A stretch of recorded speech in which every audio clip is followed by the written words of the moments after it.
Bora ler Tito hoje, minha gente. Ele é mais curtinho ainda que o livro que nós lemos no áudio anterior. Tito são só 3 capítulos. A gente vai ler ele inteirinho hoje. É o 56º livro da Bíblia e 17º do Novo Testamento. E é um livro onde a gente acompanha as palavras de incentivos e os conselhos dados pelo apóstolo Paulo a Tito em relação à igreja. Ele foi escrito, essa carta, né, foi escrita enquanto Paulo estava em Nicópolis, na Macedônia. Ao longo dos 3 capítulos, nós podemos entender que Tito foi designado para orientar os cristãos que estavam na ilha de Creta, local onde havia pouco conhecimento sobre as doutrinas do Senhor. E o apóstolo Paulo escreve a Tito a fim de o aconselhar e guiar durante a sua missão.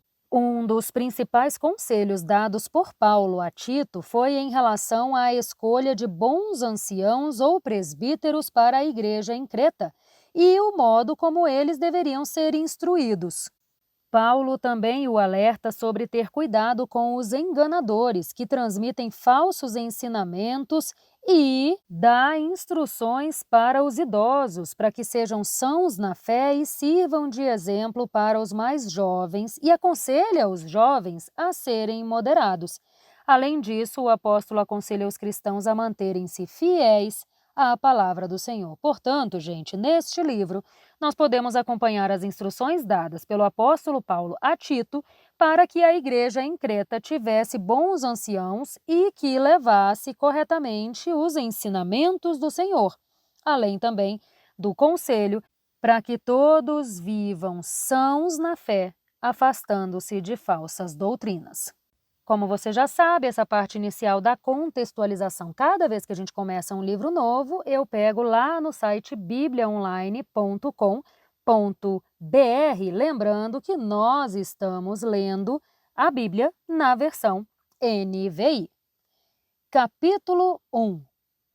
Paulo, servo de Deus e apóstolo de Jesus Cristo, chamado para levar os eleitos de Deus à fé e ao conhecimento da verdade que conduza à piedade, na esperança da vida eterna, a qual o Deus que não mente prometeu antes dos tempos eternos.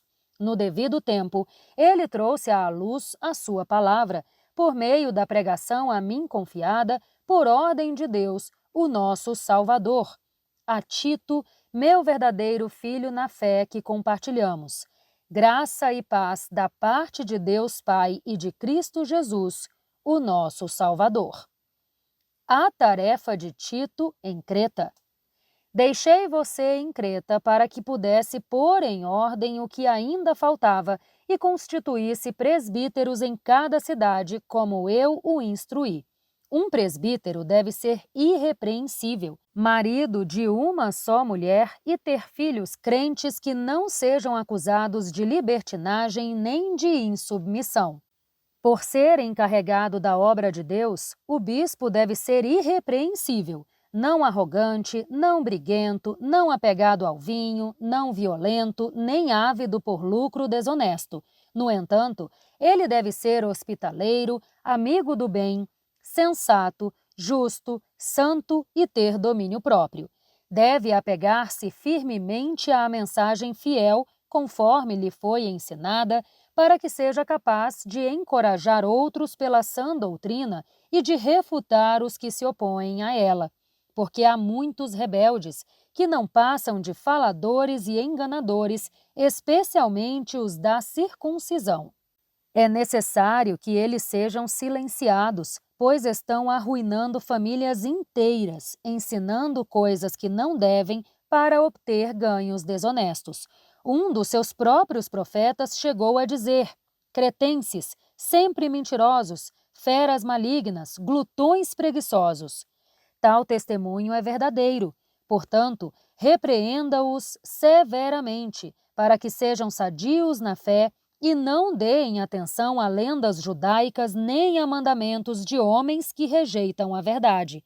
Para os puros, todas as coisas são puras. Contudo, para os impuros e descrentes, nada é puro. Ao contrário, tanto a mente como a consciência deles estão corrompidas. Afirmam que conhecem a Deus, mas por seus atos o negam. São detestáveis, desobedientes e desqualificados para fazer algo bom. Capítulo 2. Instruções para vários grupos. Você, porém, fale o que está de acordo com a sã doutrina. Ensine os homens idosos a serem moderados, dignos de respeito, sensatos e sadios na fé, no amor e na perseverança. Semelhantemente, ensine as mulheres idosas a serem reverentes na sua maneira de viver, a não serem caluniadoras, nem escravizadas a muito vinho, mas a que ensinem o que é bom.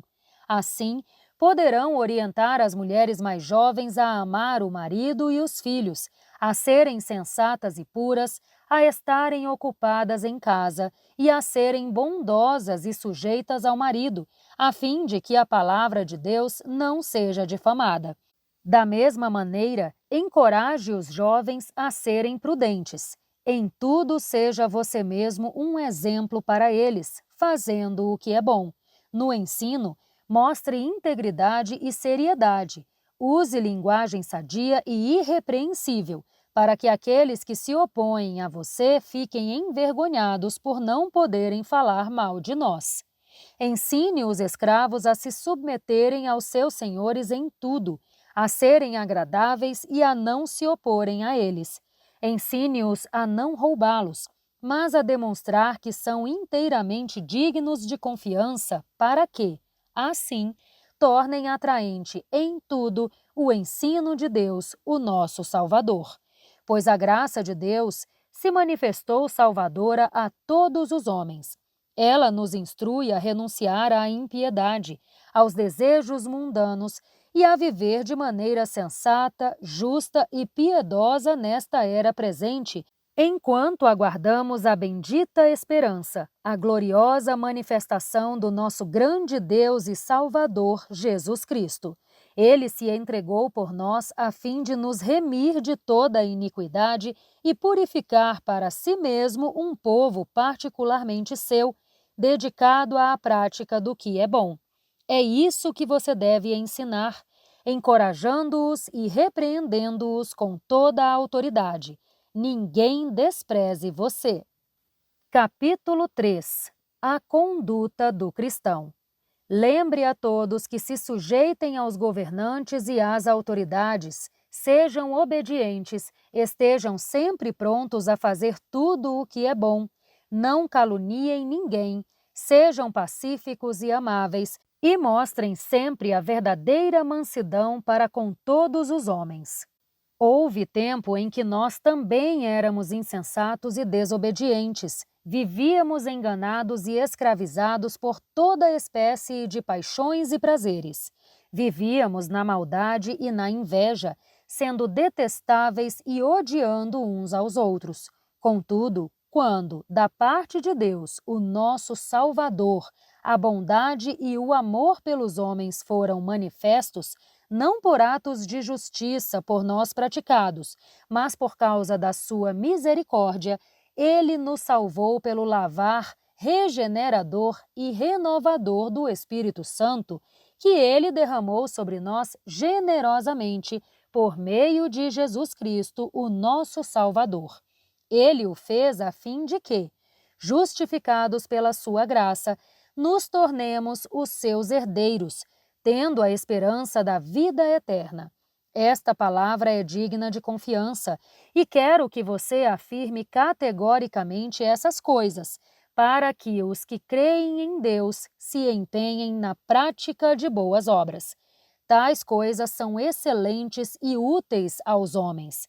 Evite, porém, controvérsias tolas a respeito de genealogias, bem como desavenças e brigas a respeito da lei, porque essas coisas são inúteis e sem valor. Quanto ao que provoca divisões, após adverti-lo pela segunda vez, rejeite-o. Você sabe que tal pessoa se perverteu e está em pecado. Por si mesma, está condenada. Instruções finais.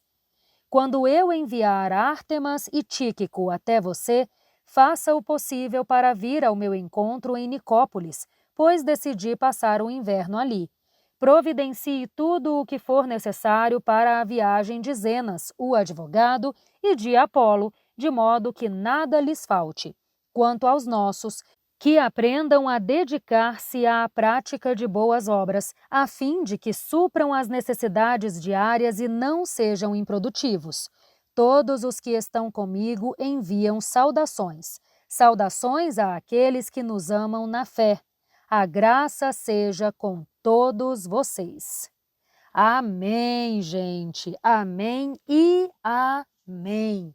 Com isso, nós encerramos então mais este livro da Bíblia e eu te espero no nosso próximo áudio para a gente dar mais um passinho juntas rumo a este plano de ler a Bíblia inteira em um ano. Nós conseguiremos, hein? E eu conto com você para isso. Um grande beijo e até lá! Tchau, tchau!